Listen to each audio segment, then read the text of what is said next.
Okay, what I think we'll do is we'll make a start. So good afternoon, everybody, and welcome to the first webinar of our spring programme. We're delighted to welcome Matthew Hood, CEO of Oak National Academy, and he's come to talk to us today about AI and its uses in education. If you can put general chat in the chat, general comments, and any questions that you have for Matthew, if you put them in the Q&A box, and Matthew can answer them at the end. Okay, right. Without further ado, over to you, Matthew. Great, thanks, Kim, and hello and good afternoon, everybody. It's very kind of you to invite me along to this session. I was saying to Kim just in the chat before, this is actually the second time I've delivered this to colleagues from NASUWT. I actually did this exact session to the reps in Cumbria at Penrith Rugby Club maybe a month or so ago, and I found myself in the enviable position of a promotion to the national stage. So pressure is on for me here, and hopefully you'll find this session interesting and informative. So my name's Matt. I'm actually a secondary economics teacher by training. I'm currently the Chief Exec at Oak National Academy. And the purpose of this session today is to really tool you up with the latest understanding that we have about artificial intelligence and its role, its merits and its disadvantages in the education system.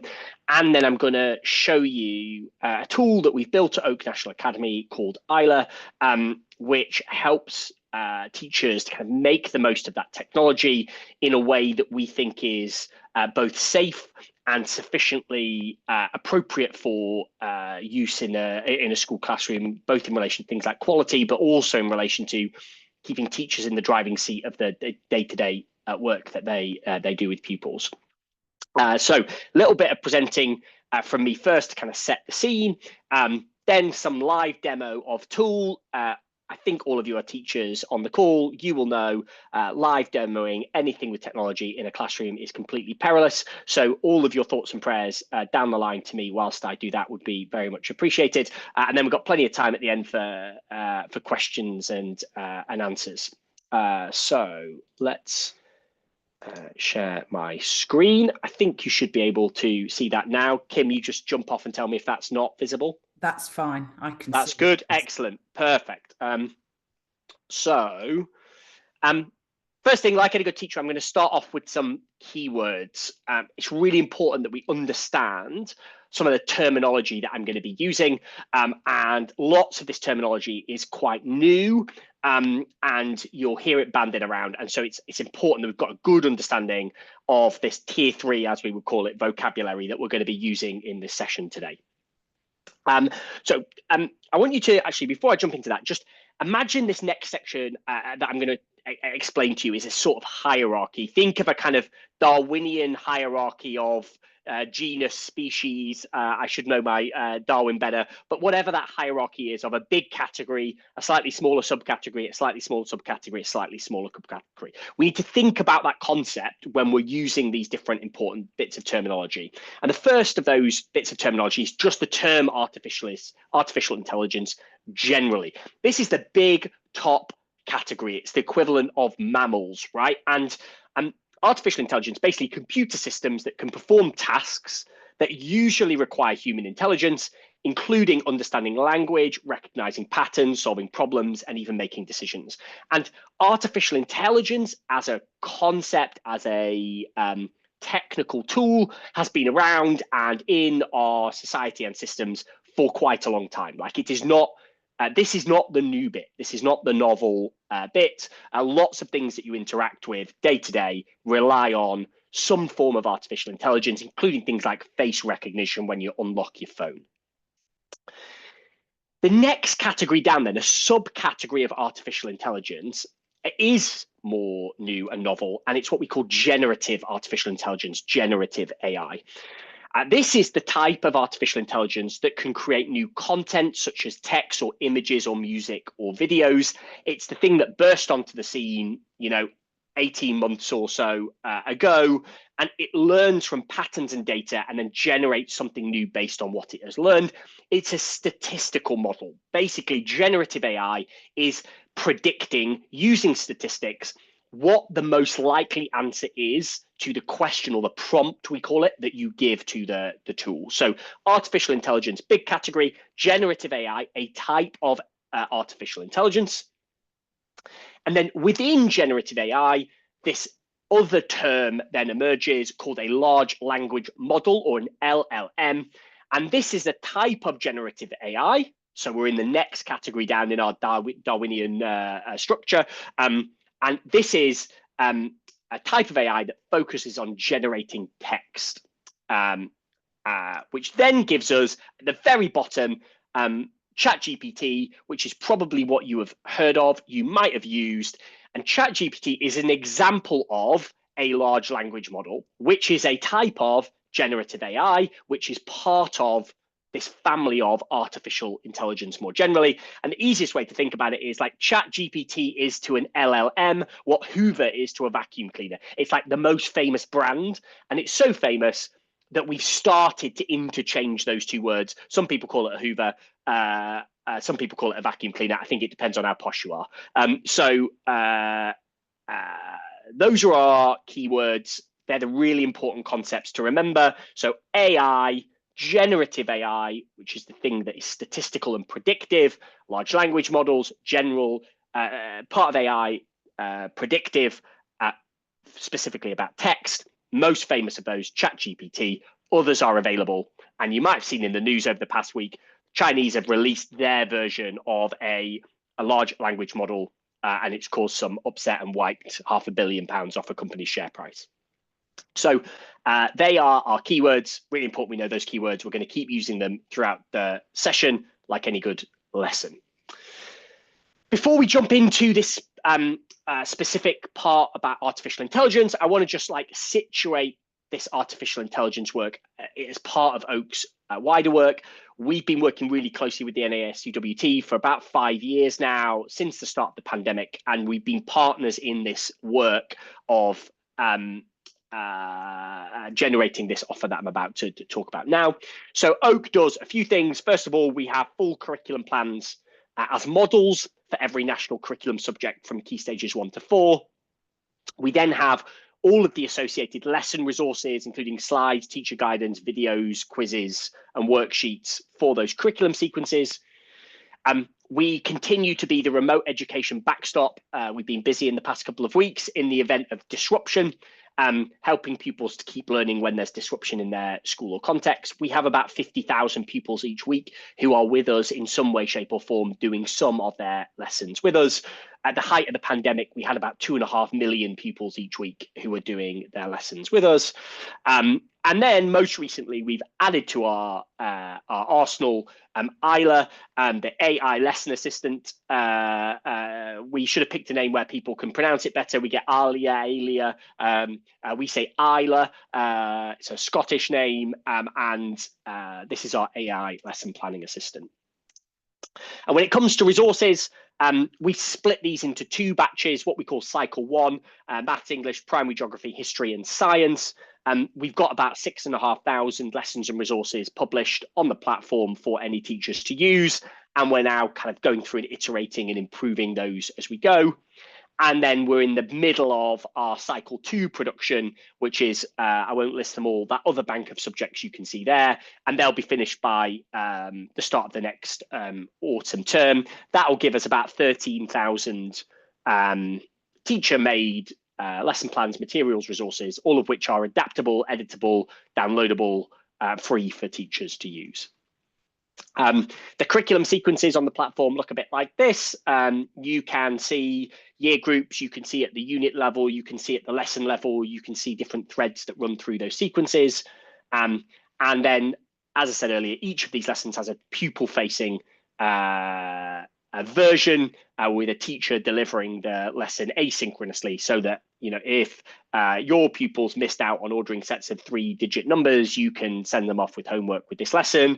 Or if your school is closed for the day because, I don't know, the roof got blown off, you can provide still a less good than you in the classroom, but a solid version of the lessons to keep the pupils moving through the curriculum. And as I said, this is and is always free for teachers. So let's get into AI. The first question we need to ask ourselves, like, is this stuff any good, right? Like, there's a lot of hype around ChatGPT in particular when it came out, and that was like our first curiosity. Like, everybody says this is going to change the world. The Prime Minister is saying this is going to change the world. Like, is it? And if so, sort of when? And we kind of come at this. I come at this, despite the fact that I run a technology organization, with a sort of, I think, healthy dose of skepticism. I think teachers generally come at technology with a healthy dose of skepticism, partly because we've had quite a lot of false starts in the education profession, right? We were told that these interactive whiteboards were going to completely change the game, and we all spent loads of money on buying these interactive whiteboards, and then they were all right. They're basically a projector screen. Like, they didn't really change the game in the way that we had maybe initially imagined that they would. And so I come at these things sort of reasonably skeptical, but, you know, with some optimism about the uses. The questions that we specifically need to ask is, like, is the content that these large language models like ChatGPT producing high quality and specific to UK schools? Is the content accurate, free from hallucinations? Hallucinations is the AI word for mistakes, screw-ups. Remember, these models are statistical, so they're predicting what's next, and sometimes they predict right, often they predict right, sometimes they don't. And so is it accurate? Is it free from those hallucinations? Is it free from bias? Is it transparent about the processes and techniques? Are there any barriers to use in classrooms? How easy is it? How much does it cost? Does it produce useful outputs? And does it make use of teacher expertise but do the heavy lifting, right? Like, I think we are some way off, if we will ever get there, of just being able to rely on this technology outside of combining it and pairing it with teacher expertise. The answer is, on these questions from our initial discovery, was basically sort of like, not quite, right? There's some stuff to be optimistic about, but we definitely, when we used the off-the-shelf large language models like ChatGPT, we found that the quality wasn't always safe. It wasn't always as high quality and accurate as it needed to be. The outputs weren't particularly useful, and it didn't really make use of the expertise of the teacher in the process, right? Like, it replaced some things that teachers were better placed to do at a lower quality level than the teacher would have done it, right? Which is just daft. Like, that's not a good use of this tool in a school context. So with that in mind, we're like, right, well, what can we do to try and fix these problems? And along came AILA. Now, the technical bit here to think about with AILA is that AILA sits on top of a large language model, which happens to be at the moment ChatGPT. So AILA is a kind of additional building on top of a ChatGPT foundation. There was enough good in ChatGPT that we've used it in the building of the tool, but it didn't do everything that we wanted. And so our engineers have built on top of that tool specifically to address the 4 problems that I just mentioned. How do we do that? This is the most technical bit, so bear with me. The first thing that we do is we use what's called a detailed UK-specific prompt with lots of examples and non-examples. Now, more keywords. I only had space for 4. I'm going to add a 5th. Prompt, really important keyword. Prompt just means what you type into the box when you ask ChatGPT to do something for you. If you said, make me a Key Stage 2 lesson on flooding for a geography syllabus, that might be 10 to 15 words, that prompt, right? And what happens in AILA when you type in that prompt is that prompt gets added to 9,000 words that we have already written. And those 9,000 words then get fed into ChatGPT so that it delivers you an output. In those 9,000 words is effectively a codification of what we think good teaching and learning looks like in a school classroom, based on the expertise of all of the teachers who've worked with us to help build our teacher-made materials and resources. Here's what a good, well-scaffolded worksheet looks like. Here's how variation theory works in maths. And so here's how you should think about varying specific elements of a question so that pupils are able to see the similarities and differences. There's all kinds of stuff in there. We published that prompt, you can see it. So the first thing that we've done to get the quality up is help the teacher by giving the AI a much, much more detailed prescription of what it is we want it to produce over and above, make me a Key Stage 2 geography lesson on flooding.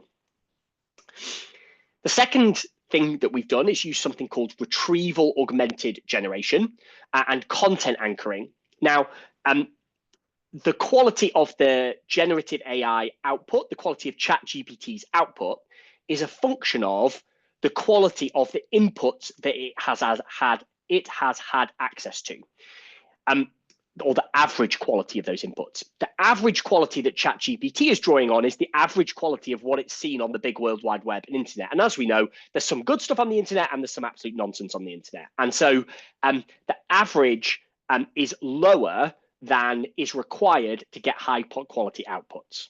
However, as I mentioned earlier, Oak National Academy has about 13,000 really high quality, teacher-made, quality assured materials and resources that are on an open license.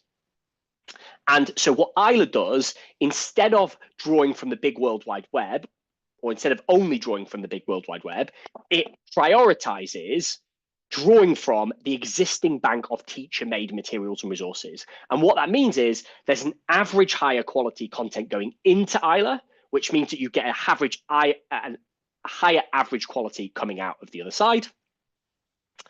We've built in some additional safety features and guardrails that make sure, for example, if someone's trying to do something naughty and make really toxic content on AILA, it blocks them. And it means that if you're making a lesson that might have some things in it that are maybe not quite age appropriate, you're teaching about flooding and that's resulting in the AI generating content about lots of people dying in a particular flood, and you're teaching it to 9-year-olds, it's going to flag to you, hang on a minute, teacher, just double check here that this content is age appropriate and safe. And then crucially, which is what you'll see in a second, is we've built the tool not to just spit out the answer, but to keep the teacher in the driving seat at the various stages of the process so that the output that it delivers is well adapted for the context and the kids that that teacher has in their classroom. That is the expertise that they're bringing to the table. And so AILA makes use of that expertise rather than just forgetting about it altogether. By adding these things together, AILA can produce detailed lesson plans, it can make editable slide decks, it can create quizzes and worksheets and various activities, and it can share those so that other people can collaborate on them with their colleagues. Just full transparency, it can't do everything yet, but we're working on it. It can't currently produce images, although I was in a testing pilot this week with some internal colleagues. This is coming soon and we're getting there. It's still just doing an individual lesson and we want to get it to a unit and a bigger sequence, but we're still at one lesson at a time. There is a bit of subject variation still. AI is very good at solving maths problems. It is really bad at writing maths problems. That is just a problem with the underlying ChatGPT large language model. Silicon Valley is working on that problem, and when they solve it, we'll get the benefits of it. But there's a bit of variation. And there's also some snags with very advanced chemistry. It's very difficult to let it, it's very difficult to tune the safety features so it can spot when you're trying to make a bomb with the advanced A-level chemistry syllabus, which often involves lots of ingredients that if combined in the wrong way could make a bomb. And so getting it to differentiate between those things, if you try and do advanced chemistry, it'll sometimes block you. We're fine tuning that, but we're not quite there yet. And then there's a small thing here where it can't split explanations over multiple slides. Sometimes the teacher has to do that manually, but we're working on these problems. We'll get there. So what I'm going to do now is a terrifying bit, which is the live demo.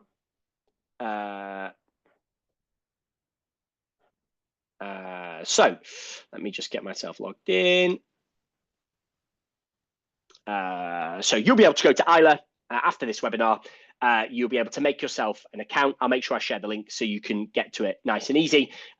You will probably either have a Microsoft account or a Google account. So you don't need to create a new account with us. You can just do a single sign-on either with your Microsoft account or your Google account. So whichever of those works for you. And what you'll find is you'll land on this home screen. So this is AILA. And the first thing that AILA is going to ask you to do is ask you what you want to teach. So I'm going to say, please, can you plan me a lesson on flooding for my year 5 class? And up pops this next screen, and AILA gets to work on starting to build out this lesson for me. The first thing that I was going to ask me to do on the left-hand side here is say, look, there's already some OAK lessons on these topics. Do you want to use one of these as the basis for your lesson? And like, let's say, yeah, flooding, its impact and solutions. I want to anchor on that one. That would be great. You don't have to say that. You can build from scratch. You just say continue and onwards you go. And the first thing that AILA is going to do is start to build me out some lesson objectives and some learning cycles. Now, you remember I said before, safety is really important to us. So you can see the first thing here is AILA knows I'm working on a topic here that is like at risk of producing some content that's inappropriate for 9-10-year-olds. So please have a bit of a check of this to make sure that you're comfortable and confident with all of the content that's being developed. So here we go. AILA's built me out a learning outcome. I can either flag that as inappropriate or I can modify that myself, so I can edit that if that doesn't look quite right. And then it's giving me 3 what we call OAK learning cycles, 3 20-minute-ish blocks of content that you would work your way through over the course of an hour or so on a lesson on flooding. I can look at those, I can edit or modify them, or I can ask AILA to edit or modify them in the box. And if I'm happy, they look about right to me, we can click next. You remember I talked earlier about making sure teachers are in the driving seat. And the big thing that's different between ChatGPT and this is exactly that point. You can see on the left-hand side, this is like my control levers. I am going to be able to chat with AILA and make AILA do this myself. It means that it takes a bit longer. This process is going to take us about 10 minutes instead of taking us a minute. But any teacher knows that you can't pick up other materials and resources and deliver them without doing this rehearsal in your head about how that hour is going to play out. And I don't think those off-the-shelf tools understand or respect that process enough, and understand and respect how important that process is for kids. And so AILA builds that process into the planning. So what I've got here now is some prior knowledge. I can check, have the kids in my class covered that stuff? That looks about right. Key learning points, that looks about right. Those misconceptions, that looks about right. And some keywords. So let's do a bit of editing here. Like the first thing is, I want to do some geographical contextualization, right? So I'm in Cumbria. Please adapt this lesson to focus on Storm. Oops. It picks up spelling mistakes and knows what to do, so don't worry too much about that. Storm Desmond in, what was it, 2015. I'd like to use the washing away of Pooley Bridge as an example. You could do this in history, you could do this in geography, you could do this in any other subject. You can ask for any adaptation that you want, right? So be demanding of this tool when you're using it. Tell it exactly what it is that you want it to do. I'll tell you we're working on it. And here you go. There's some, it's included here now, some examples specifically about my local geographical context. So I'm happy with that. The second bit of adaptation I want to do is like, I know that my year 5 classes literacy levels aren't quite where we want them to be. Those keywords look a little advanced to me. So the keywords look a little advanced. Please, could you knock the reading age down a bit? Just keep an eye on these keywords as it does that. You don't have to say please to AILA. I do. I feel like if this is going to take over the world, it's going to know who was polite to it in the first instance. So that's why I do it. It's a little bit of a superstition that I have. But look, we've simplified those keywords. I'm super happy with that. They look great to me. So onwards we go. You can see at the top here, we're now about 7 of 10 steps through this process. AILA's created me a little quiz. This is about reactivating prior knowledge. We know that new knowledge sticks to existing knowledge, so we want to bring to the fore what the pupils already know. So it's built that starter quiz, based on that prior knowledge that's required. And then you can see these learning cycles here, right? So what's the teacher going to explain? Is there anything that they need to know about the slides? Any checks for understanding? An independent practice task for the pupils, plus some feedback that you might want to give to the pupils. It's done that for all 3 of those learning cycles. Do they look good? Yes, they do. So we say we're happy with that. Thanks, AILA. Onwards we go.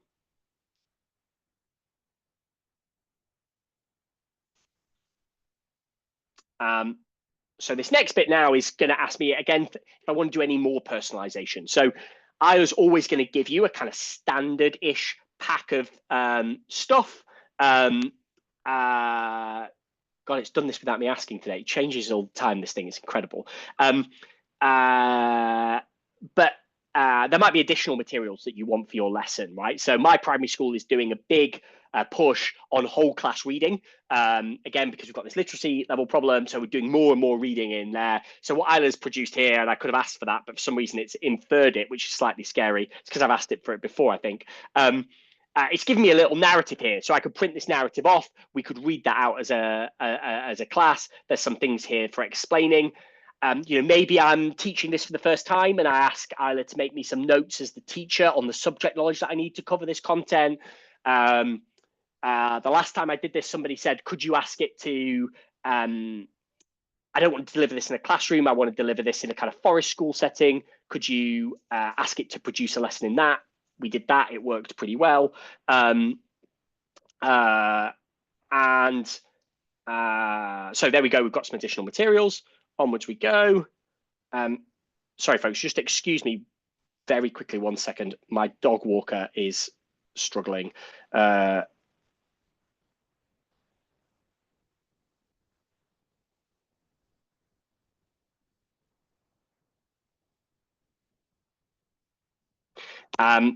So we've worked our way through.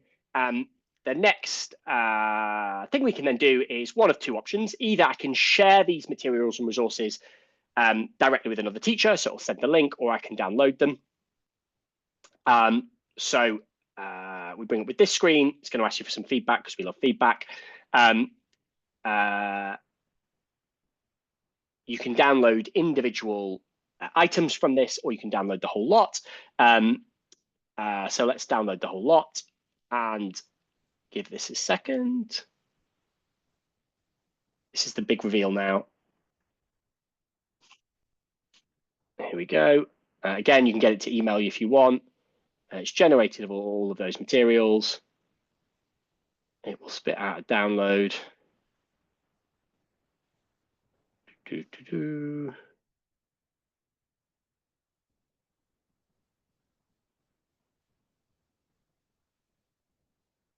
Should be now in my downloads folder. Give me a second. Here we go. Let me pull this across.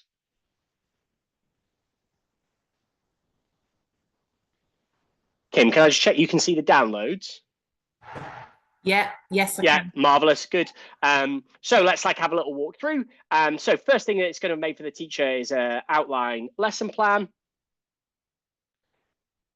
So here we go. So this has got all of the information that I've built up as a teacher included on it, the learning cycles, key learning points, misconceptions, prior knowledge, those keywords, again, all adapted for the geographical context. Here I've got the prior knowledge quiz with handy ticks for the right answer, because sometimes we don't always know the answer. So we are not going to get it wrong in front of the pupils and have egg on our face. Then we've got these learning cycles, right? So this is a 20-minute shift thing, explain these things, check for understanding, independent task for the pupils, some feedback, again, cycle 2, cycle 3, and then exit ticket for the pupils. Do they know what it is we've intended them? Can they do the things that we asked them to do? So that's first up. We've then got those various materials. You can see here they're available in a PDF or a Word. I'm just opening the PDFs because it's a bit quicker. Start a quiz, project that up on the board, print it off, stick it in books, whichever you prefer. Those additional materials, the exit quiz and the worksheets are the same. And then last but not least, a full slide deck for you as the teacher. Keywords, lesson outline. Again, I told you it doesn't do images at the moment, but it leaves a nice box for you to just find one on the internet and drop that in. These checks for understanding, you can see in the top corner there, it's walking you through the different tasks that the pupils need to do, all the way through to the end. So there you have it. I'm just going to go back to my slides. Here we go. And so I suppose the last point, like through this, hopefully that's kind of giving you an understanding of how this works. That the last thing I want to say is like, be demanding of this tool, right? Like I get lots of questions like, can it do this? Can it do that? Can it do the other? I don't know the answers to all of those things. Like just ask it, like get it to do something. And if people are asking in the questions now, will it do this? Will it do that? Like I'll have a go live, like let's ask it, see if it can do it. Most of the time, the result is pretty good. You know, put the reading age up and down, give me some suggestions for alternative equipment, tell me about a school trip that I could do in relation to this lesson, give me some success criteria, base the lesson on X outcome, give me some model results, add an exam style question. Like it is limited by our imagination more than it is anything else. And so you asking it to do things is a really powerful way to test its limits, and we can then get some really good feedback on things that it did that you thought were better or worse, and adjust and adapt. Like we thrive on this feedback. So as you saw, there's a feedback pop-up box there. Please do fill that out. Otherwise, I'm going to pause there. I'll stop sharing my screen and come back to the Zoom.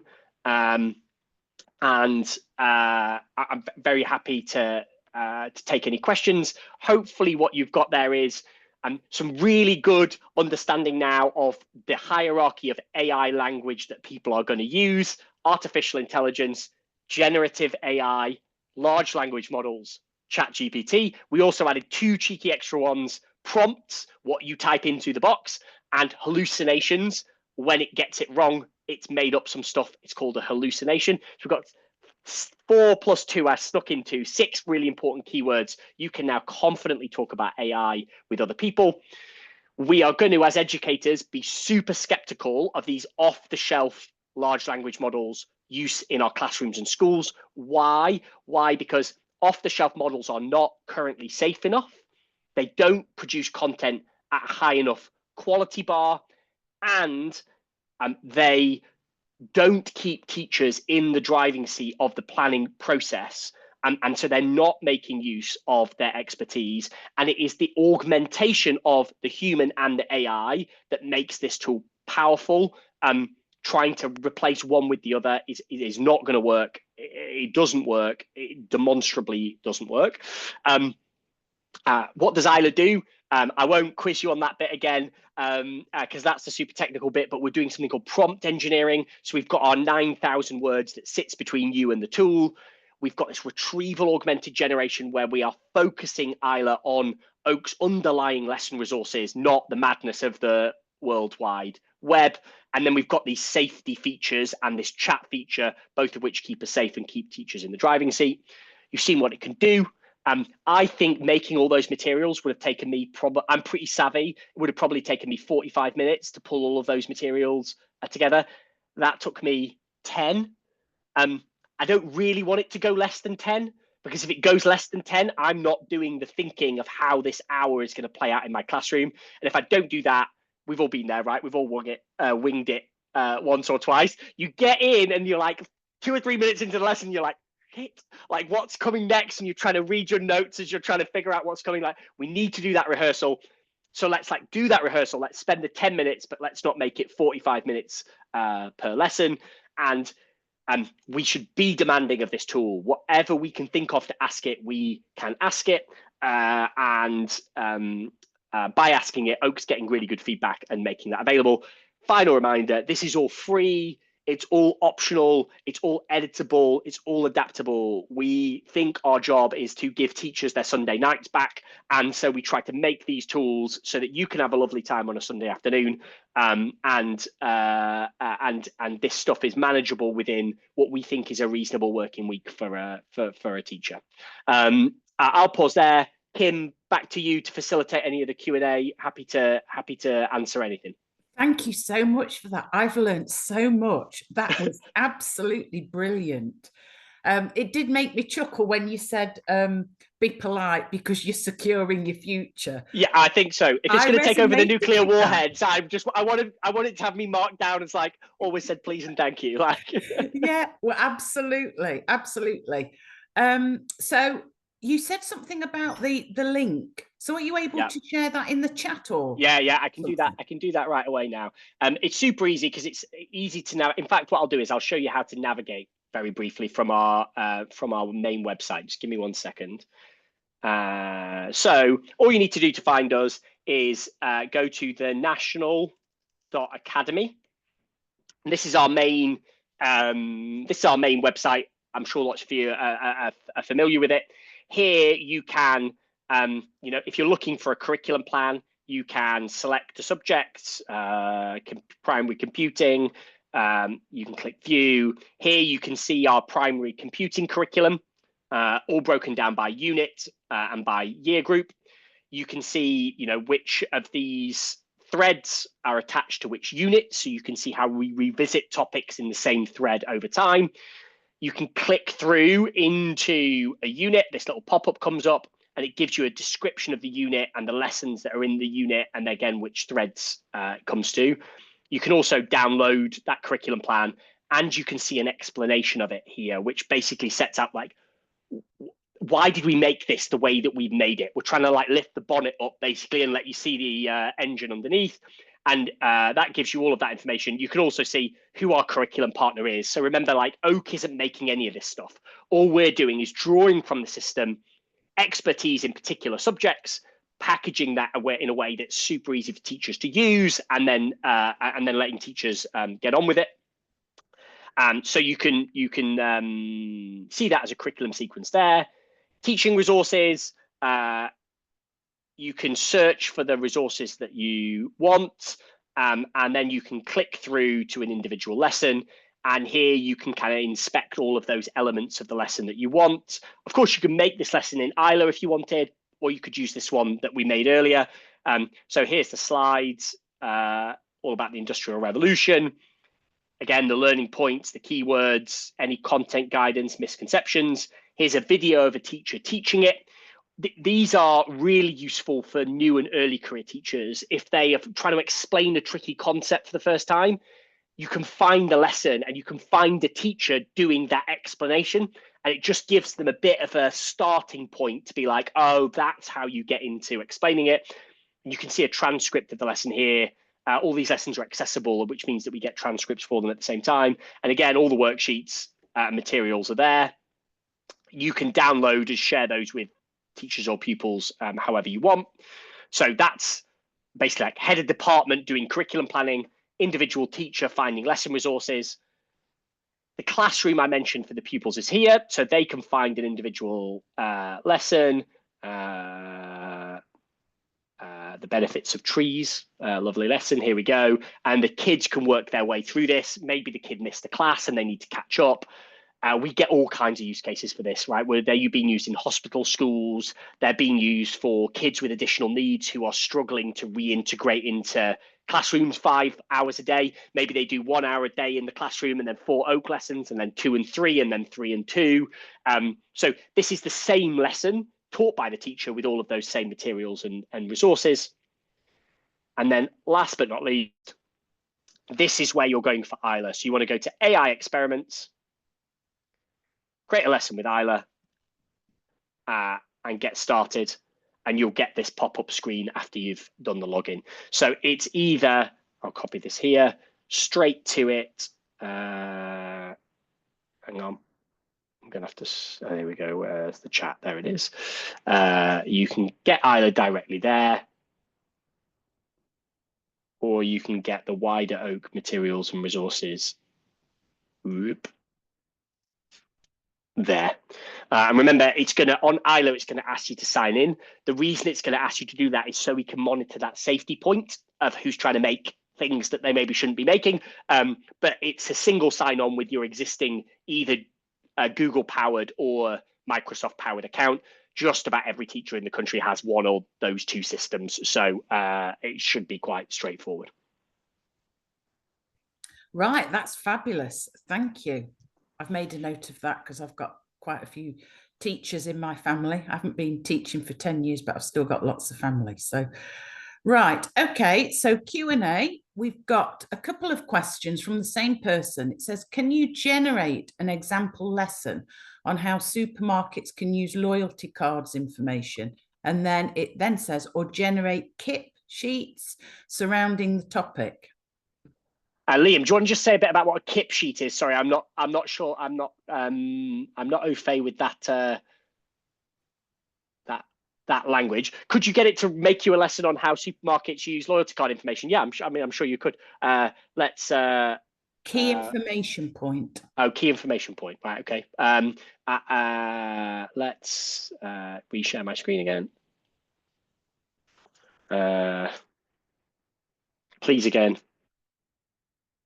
I presume this is business studies, right? For year 10 business studies lesson on how supermarkets use loyalty card information. So the reason that this is going to be really interesting as a lesson, right, is like, whilst we use retrieval augmentation and content anchoring, so we use our own bank of materials and resources to generate higher quality outputs, Oak doesn't offer at the moment, because we're restricted to national curriculum subjects, we don't actually have business studies involved. So what AILA's going to do is AILA's going to draw on a wider base of content to generate this lesson information. I won't do the whole thing for you, Liam, but you'll get a bit of a sense. I'm an economist by background, and we don't have economics lessons at the moment either. But I've tested this pretty frequently with economics lessons, and it still does a really good job. And here it is. Let's take it this far. So we've got some learning cycles here, some prior knowledge, basic data protection, marketing strategies, consumer rights. Loyalty cards collect data such as purchase history and preferences. Supermarkets use the data to tailor promotions. Ethical considerations include privacy and data security concerns. Like, I'm not an expert on this topic. They seem plausible to me. Maybe you are. If you think they could be better, you should edit it and it will get better over time. Yeah, I mean, common misconception, right? Data collected is anonymous. Well, it's obviously not, because then they use it to flog you loads of other stuff. So it will do a good job, maybe just not quite as good as national curriculum subjects, but it will still do a good job of any non-national curriculum subjects that you want it to cover. And again, in the additional materials, you can get it to create whatever key information points sheets you want it to create. And if it's doing that it sounds like your school has a particular approach to that particular pedagogical task. You could just tell it what it is that it would need to create to make that task suited to your school's teaching and learning policy, or whatever it is that's driving that, and it would do that with ease. The other one, Matthew, that's just been put in the chat, Jennifer said, I can't use single sign-in on it. It wants admin approval, just in case anyone else has the same issue or I'm doing something incorrectly. That you just need to chat to your school IT person. They've put another security thing in place. What you can do, Jenny, is just ignore the single sign-on and just create it using your own email address, and that will get around the single sign-on problem. And most schools don't restrict use of single sign-on for third-party sections. If your IT person has any worries or concerns, our privacy policy and our data security policy are on the bottom of that national.academy site. We're obviously a government agency, so those things are gold plated, and they don't need to have any, this is the equivalent of using the DfE's own.gov.uk platform. So they've got no worries about any of that, but you can submit that to them. If that's a problem, just again, on our website, there's a contact us page. Just go to contact us page and send us an email. We can then get in touch with whoever that is and just tell them to unblock you. You've got a very cautious IT provider. Right. Well, I think that's it. That has been absolutely fantastic. Thank you so much, Matthew. It's been so informative. I have learned so much today. And I know from looking at the comments in the chat that our members have too.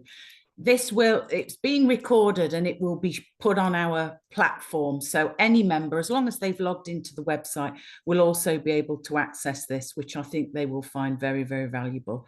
So thank you, everybody, for attending today. Thank you so much, Matthew. It's been wonderful. Enjoy the rest of your day. Have a lovely weekend and half term when it finally arrives. Thanks, everybody. Bye-bye. Bye-bye.